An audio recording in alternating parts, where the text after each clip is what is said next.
мына Кыргызстанда ар бир 4-үй бүлө ажырашат экен да.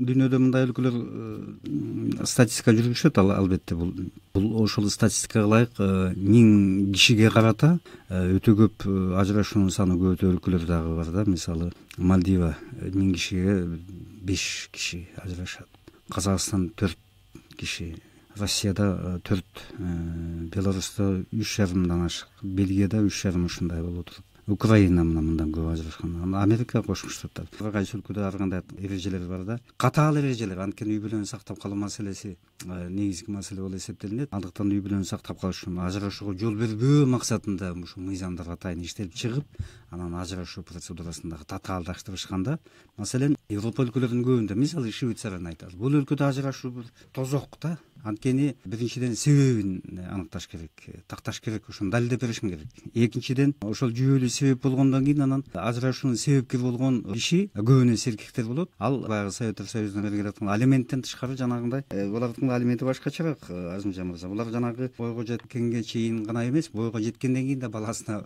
кам көрүүгө тийиш, аялына кам көрүүгө, эгерде баласы жок болсо. Үй бүлөгө камкорлук көрүш. Анан ошол тапкан кирешесинин 80%-ын ошол биздин тил менен айтканда алимент болуп эсептелинет дагы. Андан ошол ажырашуу караганда жеңил көрүнөт, жанагы округка катталыш керек дагы. Андан тышкары ошол ажырашууга демилгелеген үй бүлө жаран ошол катталган округунда жер салыгын, башка салыктарды эселеп төлөйт да. Демек бул ажырашуу өтө мындай материалдык жактан дагы, моралдык ал түшүнүктүү, материалдык жактан өтө кымбат процесске айланат да. Ооба. Эми үй бүлө деген деги эле мындай бир социалдык институт катары мындай бир бүгүнкү учурда абдан көп өзгөрүүлөргө дуушар болуп аткан кезинде никеге тургандар азайып атат. Ал эми ажырашкандар көбөйүп атат. Ошого карабастанчы, бунун себептери жана сиз айткандай, Алмаз мырза, бул экономикалык, адеби ахлактык, анан диний баалуулуктар дагы өзгөчө чоң таасир этет экен да. Мына сиз азыркы күндөгү статистиканы айтып атасыз. Мындан 10 жыл мурда акыбал башкачараак болгон экен да. Мисалы, лидерликте бүгүн ошо Мальдив аралдары турса, мурда мына шведтер абдан ушу биринчи орунда турган экен. Себеби эң башкысы бул мыйзамдын бир жол жоболору өтө жөнөкөйлүгү, ажырашып коюш мындай айтканда иттен арзан да, оңой экен. Экинчиси бул жанагындай алименттердин өтө төмөндүгү. Аны төлөп коюш деле эч кандай кыйынчылык туудурбайт экен. Бул деген бир кандайдыр бир 5%-тын эле деңгээлде болгон дагы өлкөлөр бар экен да. Бул жагынан алып караганда мына Россия Федерациясы, Беларусь, Украиндерде ушул жанагы социалдык иликтөөлөр айтып тургандай, көбүнчө ушул жанагы оор турмуштун айынан, турак жайдын жоктугунан, анан эң башкысы бул биздин ушул КМШ өлкөлөрүнө мүнөздүү деп эсептесе болот. Көбүнө ушул алкоголь ичимдиктери дагы үй бүлөнү институттун бусканга аябай ушул чоң таасир этет. Натыйжада мындан 10 жыл мурда Россияда үйлөнгөндөрдүн 51% ажырашып кеткен экен да. 51% деген абдан чоң да. Бул аятында үйлөнгөндөрдүн жарымынан көбү болуп атат да. Ислам дини үстүнлүк кылган мамлекеттерде ошол талак негизги эреже болуп эсептелинет. Ал тургай мындай СМС менен күйөөсү, Сауд Арабиясын мисал алалы. Мисалы, күйөөсү ошол СМС менен эле аялын талак жөнөтүп коет. Ошонун ажырашуу болуп эсептелинет да. Италияда мына католиктер 2 сот менен ажырашат да.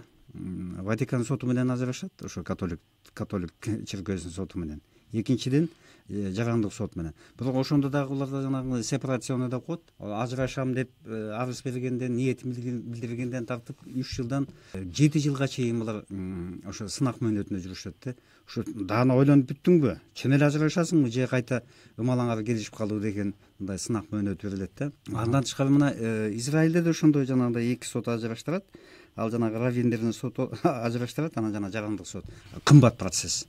Мисалы жана биз айтпадыкпы, ошол Италияда Сильвио Берлускони деген драматург мындай бир харизматикалысы күчтүү саясатчы болгон. А киши дагы ошол бир актрисага үйлөнө коюп, анан ажырашканда миллиондогон евро төлөп берип анан ажырашты да. Бул мүлктү гана бөлүү эмес, ал компенсация иретинде төлөп берди. А Швецияда болсо 6,5 миллиард доллар төлөп берип, жанагы орустун бир магнаты аял менен раң ажырашты да.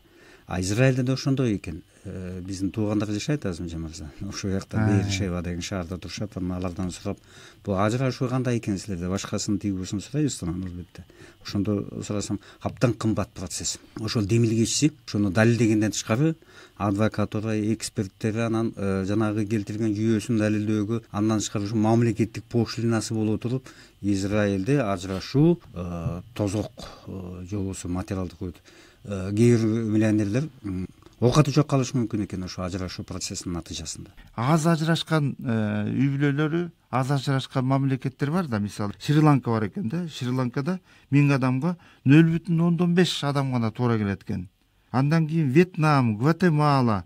Эми буларда бул ажырашуу аз болгондугу аларда ушу жашоо абдан мыкты болуп кеткендигинен деле эмес экен.